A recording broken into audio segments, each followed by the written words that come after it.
On a quiet afternoon, she went to show a house, as she had done countless times before. It should have been routine. Another house, another client. There was no reason to be afraid, and yet, something was wrong. This case shook people to their core as a chilling series of events unfolded, revealing a dark intersection of ambition and betrayal. It all began when a woman disappeared after she went to show a house to yet another client. As the investigation progressed, secrets emerged, painting a shocking and gruesome picture of what had happened. As more details surfaced, they became almost too horrific to believe. The police played chilling audio recordings filled with the victim's final words, leaving everyone present shaking with emotion. Beverly Carter was a woman who seemed to embody warmth, resilience, and an enduring spirit. At 50 years old, she lived a life deeply rooted in love and family in the serene town of Scott, near Little Rock, Arkansas. Her home was one of those quiet havens where love grows steadily over the years, where laughter echoes in every room and memories settle like soft dust on familiar furniture. She and her husband, Carl, had been together for 35 years, a marriage that had weathered its share of storms but thrived nonetheless.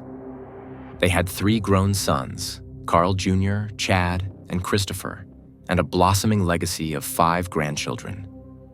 Each of them was a precious part of Beverly's heart, a heart that had been both scarred and fortified by life's unpredictable turns.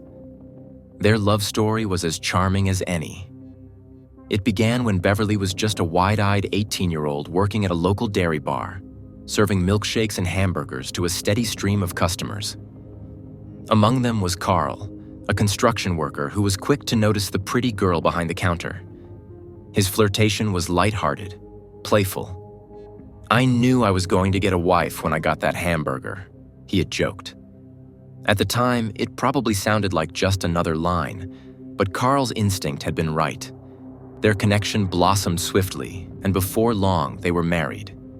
Not long after, their first baby, Carl Jr., was born, and the young couple settled into the bliss of early family life. But as often happens, life wasn't always so easy.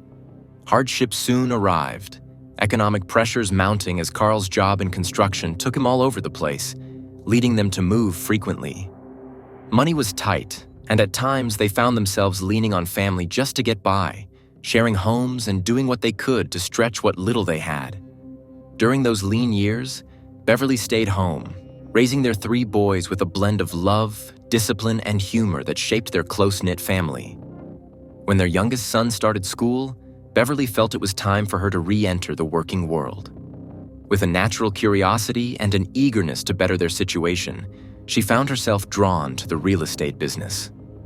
It was the early 2000s when she began her journey in the field, a profession that would prove to be a perfect fit for her bright personality and natural ability to connect with people. Just as it seemed they were getting a foothold on their finances and looking toward a more stable future, tragedy struck. In 2003, their world was upended when 19-year-old Christopher, their youngest son, was killed in a car accident. The loss was unfathomable, a blow that shattered their hearts into 1,000 pieces. Chris left behind a baby girl, Bailey, just a toddler at the time, and the grief that followed was profound and unrelenting. The home they had built with so much love now felt haunted by sorrow, every corner of it echoing with the absence of their beloved son. So, they made the heart-wrenching decision to move once again. Though the pain of losing Christopher never fully faded, the arrival of more grandchildren gave Beverly and Carl fresh reasons to smile. Beverly doted on her grandchildren, begging her sons, half-jokingly, to bring her even more babies to spoil. The love that radiated through their family was palpable, and they remained closer than ever despite the terrible loss they had endured.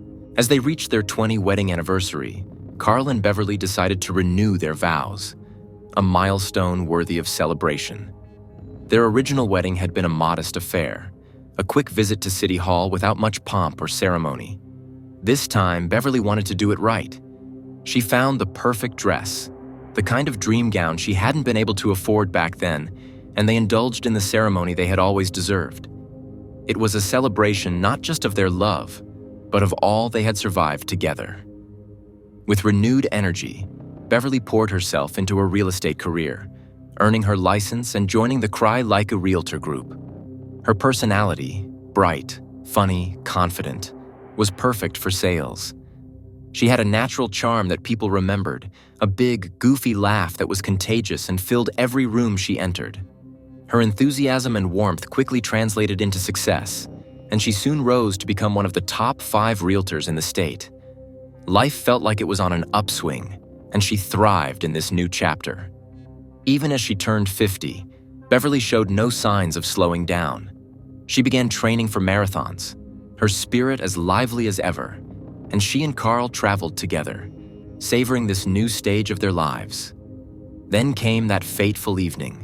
September 25, 2014, began like any other day, with the rhythm of work and family flowing as usual. Beverly had an appointment to show a house later that evening, a viewing with a young married couple. They were eager buyers, looking to escape the busy hum of city life for something quieter, more rural, and this property seemed perfect for them. Beverly had been trying to sell the place for a while, and she was hopeful that this would finally be the right fit. Financially, things had been tighter than usual, and closing a deal on this house would be a much-needed boost. As a seasoned realtor with over a decade of experience, Beverly knew the potential risks of meeting clients alone. It wasn't the first time she had done it, and her sense of caution was always present, but nothing bad had ever happened before. She was careful. She always wrote down the names and addresses of the clients and shared them with Carl, just in case. That day was no different. Beverly texted Carl, telling him about the showing and promising to pick up some Mexican food for dinner afterward. "Mexican later, my treat," she had written with affection. She gave him the address, 1422 Old River Drive in Scott, and the names of the couple she was meeting. She signed off the text with a simple, loving message. "Love you. See you soon." And with that, Beverly set off, unaware that this routine evening was about to take a dark and tragic turn, one that would send shockwaves through her family and community, forever altering the life she had built so carefully over decades. Beverly had no way of knowing, no inkling of the dark fate that was about to unfold as she left for what should have been a routine house showing. The names, the details she had been given by the prospective buyers, all seemed in order, as they always had before. She had been thorough, careful even, as she always was. But everything she believed about that evening was a carefully crafted lie. The young couple she was supposed to meet didn't exist. The entire setup was a facade, a trap designed to ensnare her. As time stretched on and the early evening slipped into night, Carl began to worry. He hadn't heard from Beverly since she'd left for the showing. At first, he tried to reason with himself. She was probably just caught up. After all, real estate showings could sometimes run long. It wasn't unusual for a conversation with a buyer to drift into an hour or two. He shared his concerns with their son, Carl Jr., who worked in real estate too and knew the ins and outs of the business. "It's not that late yet," Carl Jr. reassured his father. "She probably just lost track of time." But Carl Sr. couldn't shake the feeling that something was wrong. His intuition gnawed at him, a subtle panic rising in his chest. Beverly always called or texted. Even if she was running late, she wouldn't have gone this long without sending a quick update. The worry deepened, and Carl finally decided to go check on her himself. When he pulled up to the address Beverly had given him, the quiet, rural property on Old River Drive, his heart skipped. Her car was still there, parked outside the house just as she had said. For a brief moment, a wave of relief washed over him. She must be inside. Maybe she had forgotten to check her phone. But as Carl got out of his car and walked closer, the unsettling feeling in his gut returned. Carl glanced through the window of Beverly's car, his eyes locking on the passenger seat. There, undisturbed, was her purse and notebook, things she would never leave behind if she were heading out or had planned to be gone long. The front door of the house was wide open, a yawning darkness beyond it. No lights were on inside, no signs of life at all. He stepped cautiously into the house, calling her name, the emptiness of the space swallowing the sound of his voice. Room after room, There was no sign of her. And then, in the last empty room, something inside him sank. A heavy weight pressed against his chest, and his hand fumbled for his phone. In a panic, he called 911. By the time law enforcement arrived, the house was filled with a sense of dread. Family, friends, and colleagues, those closest to Beverly, had gathered on the cold, dark driveway. It was now well past midnight. Beverly had been missing for over 6 hours. Her real estate friends had a safety protocol, a secret code of sorts, that they would use in situations where they felt uneasy. If someone ever felt unsafe, they'd send a message asking about a folder, a harmless-sounding question that doubled as a distress signal. Beverly's best friend Brenda sent the text, hoping against hope for a response. "Did you leave the folder on your desk?" she typed. She waited, staring at her phone, praying for the reassuring buzz of a reply. But the phone remained silent. Then Carl's phone lit up. For a brief, breathtaking second, everyone's spirits lifted. The message was from Beverly's phone. A wave of relief crashed over the crowd until they read the words on the screen. "Sorry, phone being dead. Having drinks now." The air turned cold again. Something wasn't right. Beverly didn't drink, and everyone she would have been with was standing there, worried sick about her. She wasn't the type to blow off messages or disappear for hours without a word. Whoever had sent that text, it wasn't Beverly. Detectives soon had a lead. Someone in the neighborhood had seen something. A neighbor across the street told them they had spotted a black car parked in front of the house earlier that evening before Beverly arrived. The car was parked at an odd angle, its trunk backed up close to the front door. The neighbor had seen a man step out of the car, a skinny white male with short hair. But after that, they hadn't noticed anything unusual. There was no sound, no signs of a struggle. Just a car and a man, and then silence. It wasn't much, but it was a start. The police now had a description and a vague timeline to work with. At the time, Little Rock had a notably high crime rate.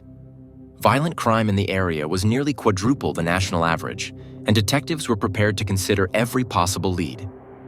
As they processed the scene for evidence, it became clear that Beverly's phone, which had been moving for hours, was now turned off or dead. Every second that passed felt heavier, the clock ticking on what could be a matter of life or death. While police worked inside the house, combing through every detail, Beverly's friends and fellow real estate agents weren't standing still. They sprang into action, scouring the area, posting flyers, and spreading the word as far and wide as they could. Real estate agent Stacy Medlock, a colleague of Beverly's, searched the surrounding area herself, her voice thick with emotion as she spoke to reporters. "We just want her safe," she said. "We want her back with her family." Dozens of other realtors joined the search, their own worries echoing in their actions. They, too, felt the weight of danger, the sudden realization that what happened to Beverly could happen to any of them. We expect we will get information today. My expectation is to find Beverly and find her okay, but time is of the essence. Plan today is we're going to set up a grid around the area where Beverly went missing and search everything we possibly can. Hopefully not find anything except her. I've had texts and calls from the general public. I've got calls from all over the state from realtors and owners and brokers that are pledging anything and everything that they possibly can do to help out. Knock on doors to let people know that you're walking through their backyards. It means everything to me. The prayers, the emails, the Facebook posts, the sharing, everything it just shows that what we give is appreciated and it comes back when we need it. Beverly was one of my 2 first agents and everything's going to work out. Self-defense classes were filling up, and new safety measures were being implemented across the industry. No one would show a house alone anymore. Colleagues would travel in pairs at the very least. Some firms closed their doors entirely in solidarity, their hearts heavy with fear and uncertainty. It wasn't just the real estate community that mobilized, though. Over 200 volunteers from the community at large joined the search efforts, combing through every inch of ground they could cover, hoping for a miracle. Find Beverly began to trend online, spreading across social media, pulling in support from people who had never met her but were touched by her story. She wasn't just a missing person anymore. She was a symbol, a mother, a grandmother, a woman loved by so many. And as the search continued, the sense of dread deepened. Time was slipping away, and every passing hour without news felt like an eternity. Carl Carter was still in a state of disbelief. The life he'd shared with Beverly for over 3 decades had suddenly plunged into a surreal nightmare. As the hours dragged on, so did the torment of not knowing what had happened to his wife. Between actively searching and coordinating with the police, Carl turned to the media, desperate for any lead, any glimmer of hope that could bring Beverly back to him. His voice trembled during interviews, a mixture of helplessness and determination. "I heard she had a cash buyer," he said, recounting the last conversation they'd had. "It was a referral, and she was excited. By 9 o'clock, I knew something was wrong. By 8, I felt it. But I waited till 8:30 to act." His desperation was palpable, each word carrying the weight of his fear. "I just want my wife back. I beg anyone out there, if you've got her, just drop her off somewhere. Leave her on a sidewalk and drive away. Just let her come home." Carl's grief was raw, and his words echoed a bitter truth. "There's some crazy people in this world. I'm sorry, but it's true. I just pray they'll be better than that." The line lingered in the air, a grim reminder that despite Beverly's skill and years of experience, no amount of preparation could have protected her from the malevolent forces at play. Beverly had been in real estate for over 12 years, and she was nothing if not good at her job. Her instincts were sharp, her professionalism undeniable. But that day, one person, one predator, had shattered all of that. The first and most important step in the investigation was to conduct a thorough search of the house where Beverly was last seen. Who had she met there? What had gone wrong? The details she left behind provided a few leads. The names of the supposed cash buyers, Stephen and Crystal Adams, were written neatly in her notebook. But when police tried to trace the phone numbers Beverly had noted, they quickly hit a wall. The numbers were untraceable, recently created using disposable devices. The names were fake, designed to deceive. However, investigators weren't deterred. By working backwards from those burner phones, they finally unearthed a name: Crystal Lowry. But Crystal wasn't their main suspect. She had no criminal record, nothing that would tie her to a kidnapping. But her husband, Aaron Lewis, was another story altogether. Aaron Lewis, a 33-year-old career criminal, had been in and out of trouble for most of his life. His rap sheet was long and varied. At just 14, he'd been sent to prison for 6 years after robbing a bank.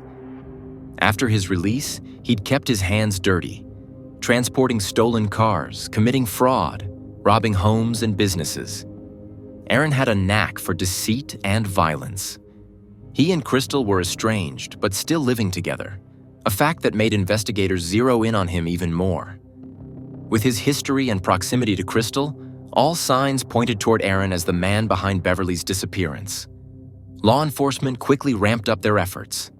They issued a Be on the Lookout alert, BOLO, for Aaron, circulating his face in the hopes that someone would recognize him. They were now convinced he had kidnapped Beverly and was holding her somewhere. Days passed, and the urgency of the situation only grew more intense. On September 28th, Aaron Lewis's luck ran out, sort of.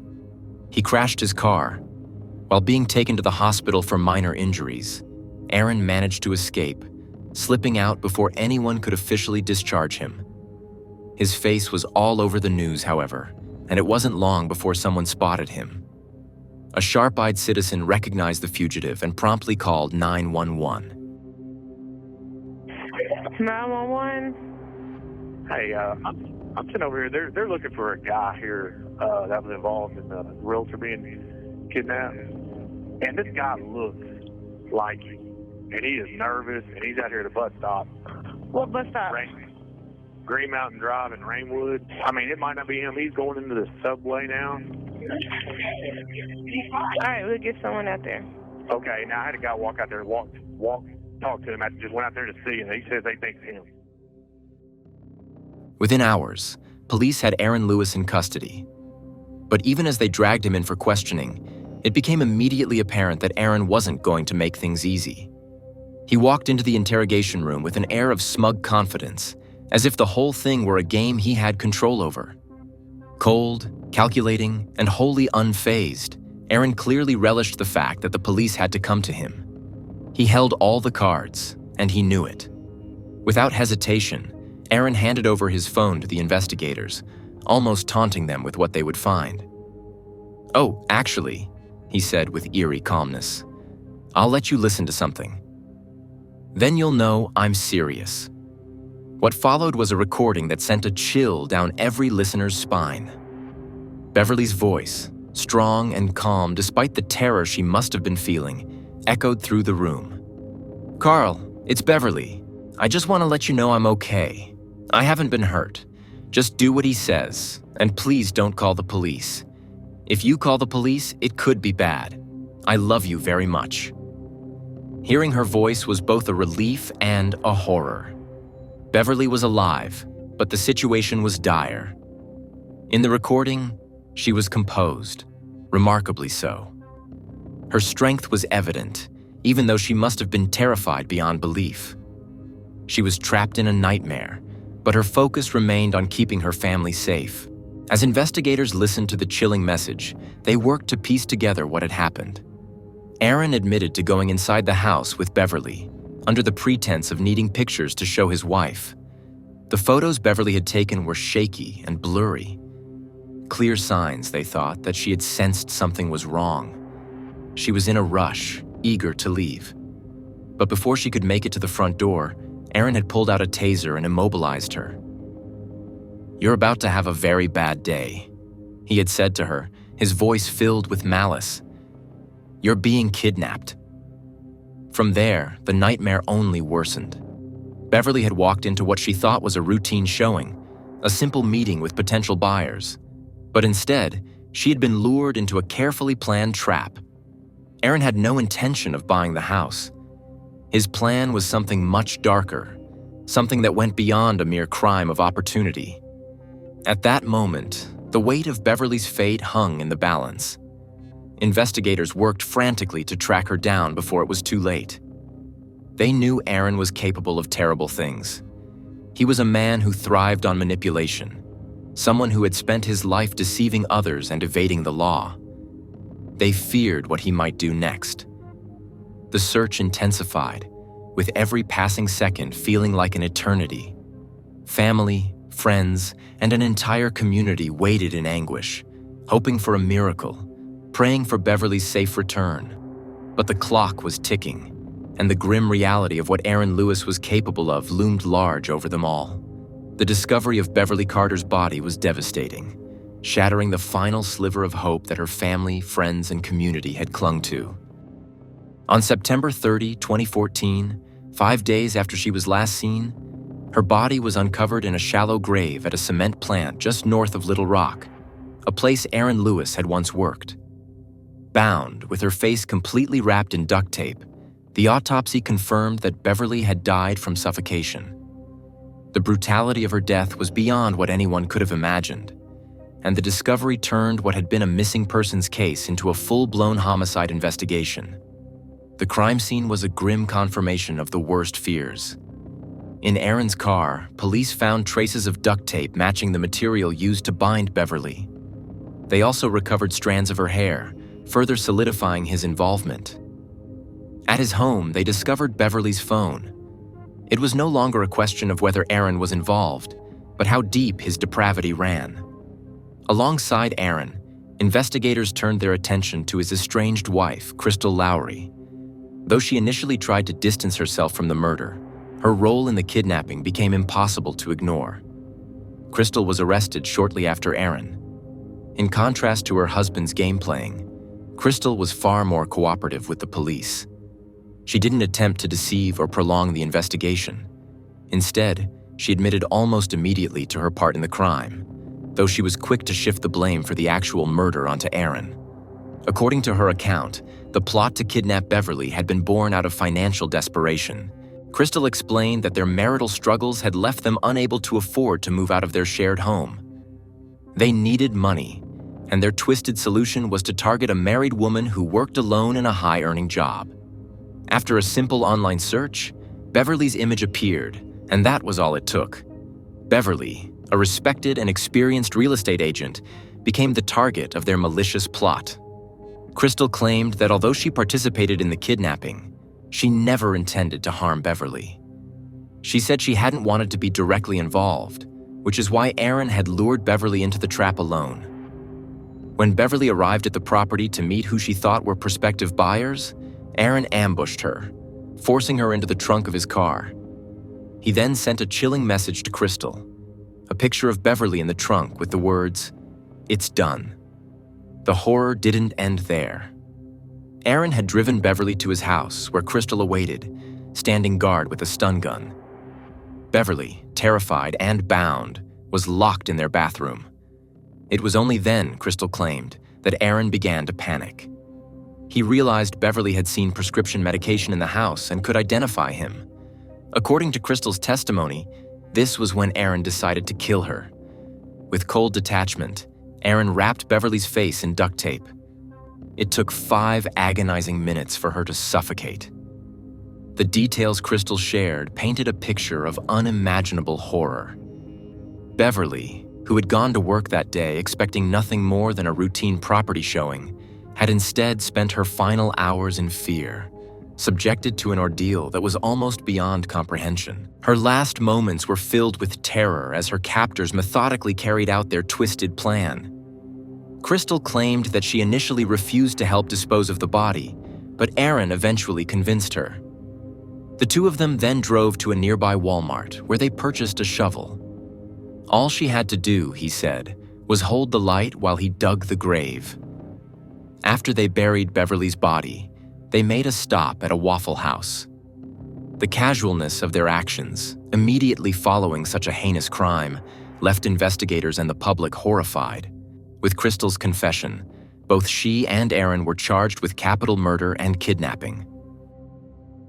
Aaron, unsurprisingly, showed no remorse. In fact, he seemed to relish the attention. From the start, he played a twisted game with the police and the media, savoring the opportunity to be in the spotlight. His interviews with reporters showed a man who thrived on the attention his crimes had brought him. Even as he faced trial, Aaron saw himself as the star of his own dark story. While Crystal was cooperative, Aaron took every opportunity to delay and disrupt the proceedings. He continually fired his legal counsel, forcing delays in the trial. At one point, he even chose to represent himself, reveling in the control it gave him. He refused to cooperate during interrogations, dragging the investigation on for hours. He led police on false trails, dropping hints and clues only to retract them later. His manipulations seemed endless, a final insult to the family he had already shattered. Aaron's trial became a media spectacle. After months of toying with the justice system, his defense team concocted a shocking new story. They claimed that Beverly had willingly gone to meet Aaron for consensual sex and that her death was an accident. According to this narrative, it was Crystal, not Aaron, who had killed her. The audacity of this defense was staggering, not only because it so clearly contradicted the evidence, but also because of the cruelty it inflicted on Beverly's grieving family. In the end, the facts were undeniable. Aaron's attempts to shift blame and manipulate the system failed. Crystal had already accepted a plea deal, agreeing to testify against her husband in exchange for a reduced sentence. Although Crystal's involvement in the murder was undeniable, her willingness to cooperate allowed her to avoid the death penalty. Aaron, on the other hand, showed no such willingness to accept responsibility. He continued to insist on his innocence, even as the evidence against him mounted. The trial of Aaron Lewis, the man responsible for the brutal murder of real estate agent Beverly Carter, was as much about seeking justice as it was about exposing the shocking lengths to which people will go to avoid accountability. The courtroom became a battleground where the truth about Beverly's final moments was often overshadowed by Aaron's defense team, who attempted to paint an entirely different picture of events. From the outset, the prosecution was resolute in ensuring that Beverly's suffering was not diminished. In opening arguments, the prosecutor was blunt. Unspeakable, terrifying suffering. She died a horrible, terrifying death that no one deserves. Beverly loved her life. The last thing Beverly experienced was unspeakable terror at that man's hands. The jury was silent, absorbing the gravity of those words. Beverly, who was well loved by her family, friends, and community, had her life snuffed out in the most terrifying way imaginable, and the prosecution made it clear that this would be the foundation of their case. Yet Aaron's defense team took a much different approach. In a cruel and heartless strategy, they sought to discredit Beverly, insinuating that her death was not the result of a cold-blooded murder, but rather a consequence of her supposed bad decisions. They focused on her personal life, her job, her finances, and even her marriage, trying to convince the jury that she had been involved in an affair with Aaron. The defense argued that she was experiencing a midlife crisis and was making irrational choices, including the decision to meet Aaron under the guise of a consensual relationship. We've got to look at this truthfully, not from a fantasy. Beverly was making bad decisions at this point in her life, Aaron's lawyer said, attempting to plant doubt in the jury's mind. Everybody has a secret life, he added, as if to imply that Beverly's tragic death was somehow her own fault. These claims were devastating to her family, who had to sit through the brutal dissection of her character, hearing false and twisted accusations about someone they loved dearly. They maintained a stoic silence, knowing the real Beverly, a woman who was dedicated to her work, her family, and her friends. Carl Carter, Beverly's husband, took the stand and passionately defended his wife's name. He acknowledged that their marriage, like any, had faced challenges, but he insisted that they had an amazing relationship. "My wife was my best friend, and I was hers," he testified, his voice steady despite the heavy weight of grief and anger. Carl's testimony was crucial in painting a true picture of the woman Beverly was, and it stood in stark contrast to the ugly narrative being spun by Aaron's defense team. When Aaron himself took the stand in his own defense, his performance only served to further reveal his lack of remorse. His testimony was rife with fabrications, and his demeanor became more combative and angry the more his story unraveled. He insisted that Beverly had willingly gone to his house to engage in a sexual encounter, and that Crystal, his estranged wife, had killed her while he was out. According to Aaron, all he had done was bury the body, an absurd claim in the face of overwhelming evidence against him. The prosecution quickly dismantled Aaron's version of events. They played the heart-wrenching recording of Beverly's voice, a message intended for her husband, Carl, in which she pleaded for her life. "It could be bad. Just want you to know I love you very much." This was a message from a woman in the clutches of terror, not someone who had voluntarily entered into a deadly situation.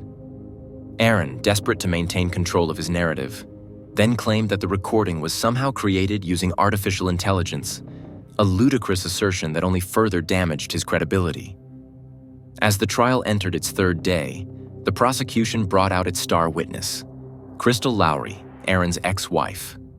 Having taken a plea deal to testify against Aaron, Crystal's testimony was critical in painting the true picture of the crime. She confirmed what the prosecution had long suspected, that the entire kidnapping had been planned and executed by both her and Aaron. Crystal testified that the goal had been to kidnap Beverly and hold her for ransom. When the ransom didn't materialize as they had hoped, Aaron had no choice but to change his plans, ultimately resulting in Beverly's horrific death. Crystal recounted how Aaron had initially intended to hide Beverly in an abandoned part of the concrete plant. But due to unforeseen changes at the site, this plan fell apart. With Beverly bound in the back of his car, Aaron found himself with no choice but to bring her back to their home. Crystal recalled the chilling moment when Aaron returned with Beverly, bound with duct tape and terrified. The couple kept her locked in their bathroom while Aaron attempted to retrieve Beverly's purse and bank card. The prosecution showed how Beverly had been forced to record a 12-second ransom message for Carl. It was a final, desperate attempt by Aaron to extract money, but the message was never sent. Carl would not hear his wife's voice again until long after her death. Crystal's testimony was damning and left little room for doubt. The defense's attempts to portray Aaron as innocent or as a man acting to protect Crystal crumbled under the weight of the evidence and her testimony. Despite the overwhelming case against him, Aaron's defense team pressed on, arguing that Beverly had gone to his house willingly and that there was no evidence of a kidnapping. They tried to paint him as a man dedicated to protecting his wife, claiming that everything Aaron did was to shield Crystal from the consequences of her actions. However, the jury saw through this hollow defense. After just an hour of deliberation, the jury returned a unanimous verdict: guilty of capital murder and kidnapping. At the request of Beverly's family, the prosecutor took the death penalty off the table, and Aaron was sentenced to 2 life terms without the possibility of parole. Justice, in the legal sense, had been served.